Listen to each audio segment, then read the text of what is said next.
உயிர்த்த ஞாயிறு தாக்குதலில் புத்தகம் எழுதுகின்ற விடயத்தின் மூலமாக உண்மைகளை புதைத்து விடக்கூடாது.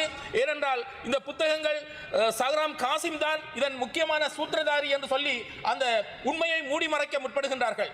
அவரும் 3ஆம் மட்ட 4ஆம் மட்ட ஒரு குற்றவாளியாக இருக்கின்றார்.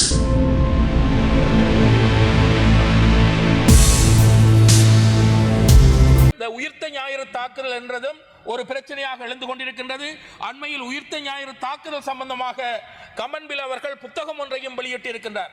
இந்த இடத்தில் நான் சுட்டிக்காட்ட விரும்புவது என்னவென்றால், கடந்த 3 ஜனாதிபதிகளின் ஆட்சியின் போது இந்த உயிர்த்த ஞாயிறு தாக்குதல் சம்பந்தமாக உண்மைகள் வெளிவரவில்லை.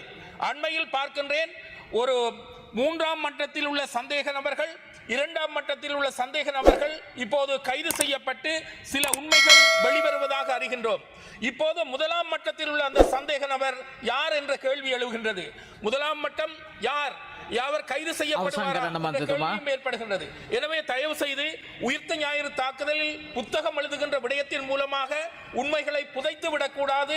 ஏனென்றால் இந்த புத்தகங்கள் சஹ்ராம் காசிம் தான் இதன் முக்கியமான சூத்திரதாரி என்று சொல்லி அந்த உண்மையை மூடி மறைக்க முற்படுகின்றார்கள். அவரும் 3ஆம் மட்ட 4ஆம் மட்ட ஒரு குற்றவாளியாக இருக்கின்றார். ஆனால் இதனை திட்டமிட்டு நடாத்திய குற்றவாளிகள் இருக்கின்றார்கள். அதில் 2ஆம் மட்டம் வரையும் இந்த அரசாங்கம் முன்னேறி இருக்கின்றது, கைது செய்திருக்கின்றது. இப்ப 1ஆம் மட்டத்தில் இந்த ஆட்சி மாற்றத்திற்காக அந்த குற்றச் செயலை நிகழ்த்திய அந்த சூத்திரதாரி யார் என்பது கண்டுபிடிக்கப்பட வேண்டும்.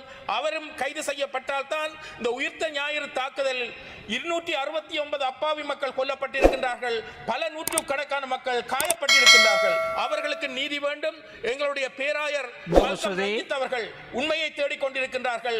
எனவே சஹ்ராம் காசிமில் முழுமையான குற்றத்தை போட்டுவிட்டு இதனை இயக்கிய இயக்குநர்கள் தப்பித்து செல்வதற்கு இடமளிக்க கூடாது என்பதையும் இந்த இடத்தில் சுட்டிக்காட்ட விரும்புகின்றேன். அவர் ஒரு பலிக்கடாவாக ஆக்கப்பட்டிருக்கின்றார். இது அவரை இயக்கிய அந்த இயக்குநர்கள் இன்றும் இருந்து கொண்டிருக்கின்றார்கள். புத்தக வெளியீட்டின் போது அவர்கள் அங்கு பிரசன்னமாகி இருக்கின்றார்களா என்ற ஏற்படுகின்றது என்ற விடயத்தையும் சுட்டிக்காட்டி